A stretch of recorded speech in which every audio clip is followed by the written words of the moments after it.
So here we're going to talk about thermodynamics, sort of introduce this next major section of phase number 3. Now we've already talked about some thermodynamics early on in the semester. We talked about thermodynamics for the purposes of sort of language and talking about how energy transfer, exothermic, endothermic, stuff like that. So some of this, or most of this, should be sort of review.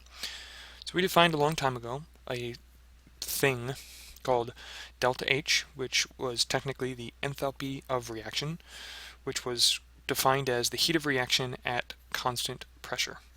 So again, it was just the form of energy that we use as chemists when we're talking about energy transfer. So if something's giving off energy or absorbing energy, normally we talk about heat energy as our energy transfer, unlike what the physics people talk about, and they usually talk about work energy. So delta H of reaction is a state function, which again means it only matters what the current state of the system is. Doesn't matter sort of like where you started, where you ended. It's just sort of like what is the total change in heat going from here to there. We know it's an extensive property, that the amount of energy is a function of how much you're dealing with. So for example, the amount of energy given off by one stick of dynamite is half that of how much energy is given off by 2 sticks of dynamite. And we said that we gave some names for if the delta for the sign.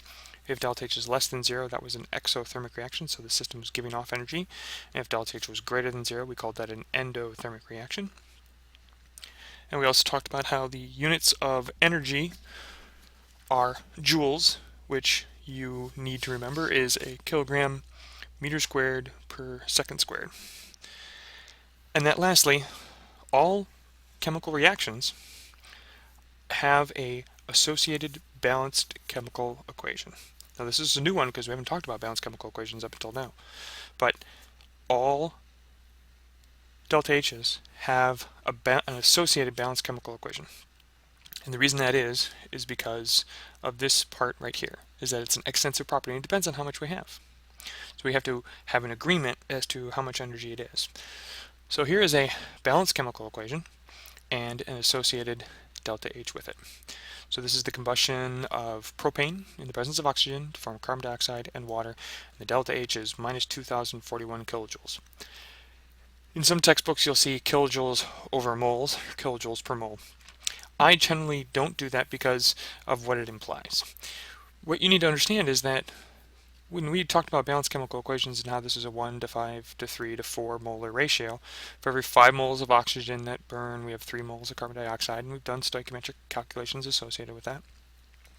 Well, now we have the energy associated with it.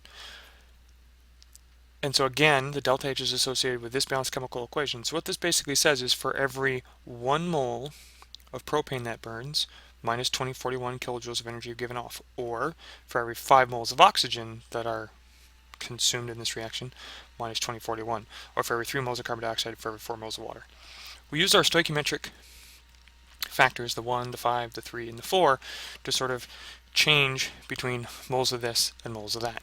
Well, now with the delta H, we have the relationship between energy and moles. So we can convert moles to moles, or moles to moles, or moles to energy, or energy to moles, which is what we're going to be doing here in a little bit. So here's one of the simplest questions we could ask. Given an excess of propane and 4.36 grams of oxygen, what is the heat of reaction at constant pressure? Which this is just another way of saying delta H. Q, remember, is heat. The sub P means at constant pressure. So heat of reaction at constant pressure, which by definition is the same as delta H. I'm just putting that in there to reinforce that you remember those two things. So we start with our mass of oxygen. We want to figure out how much energy is associated with it, and we have the relationship between number of moles of oxygen and delta H reaction. So our plan is going to go from grams of oxygen to moles of oxygen, and then moles of oxygen to energy. So we have our grams of oxygen to moles of oxygen, and we know that for every 5 moles of oxygen that react, there's a minus 2041 kilojoules of energy given off. And so our answer is a negative 55.6 kilojoules of energy.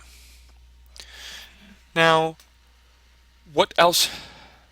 We know that when we multiply our stoichiometric, we can go through and we can multiply all our stoichiometric factors by 2, and it doesn't change the balanced chemical equation, doesn't change the recipe card.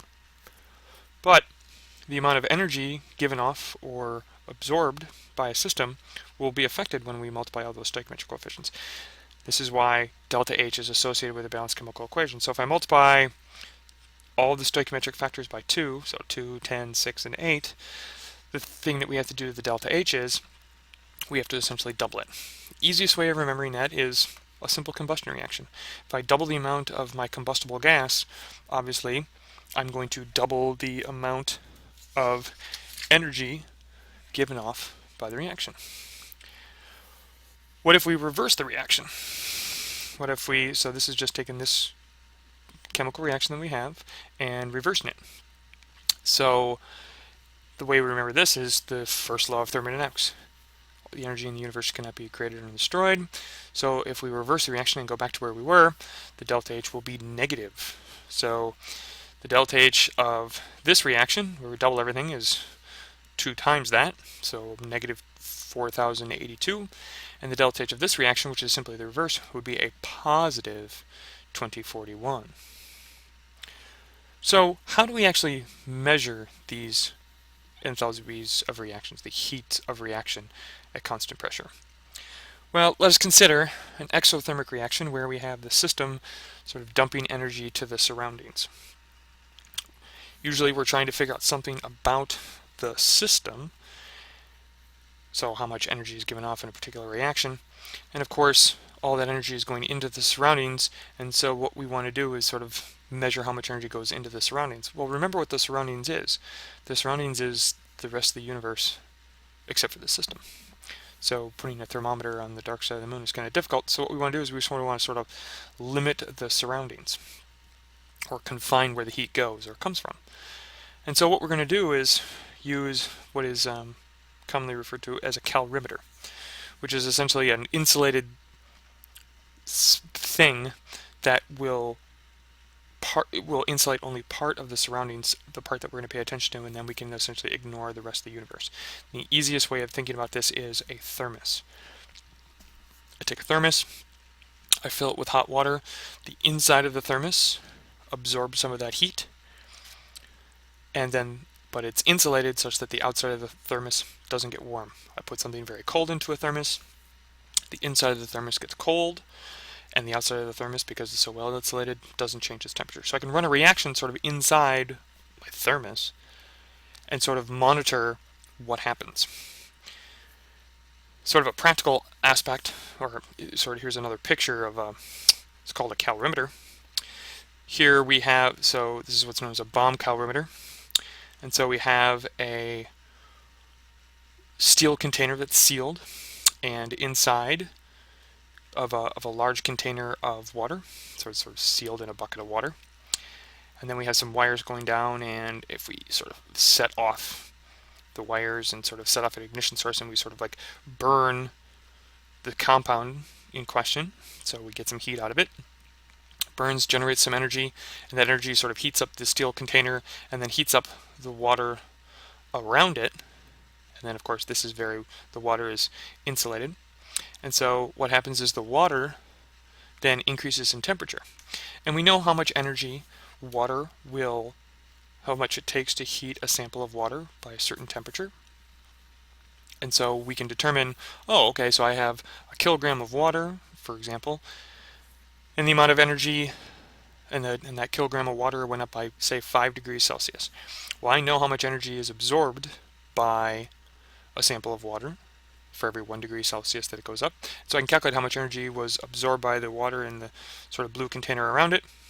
That allows me to figure out how much energy was given off by the combustion inside the steel container, allowing me to calculate the delta H of reaction. And of course, there is an entire trainload of problem set problems that sort of speak to this. Good luck.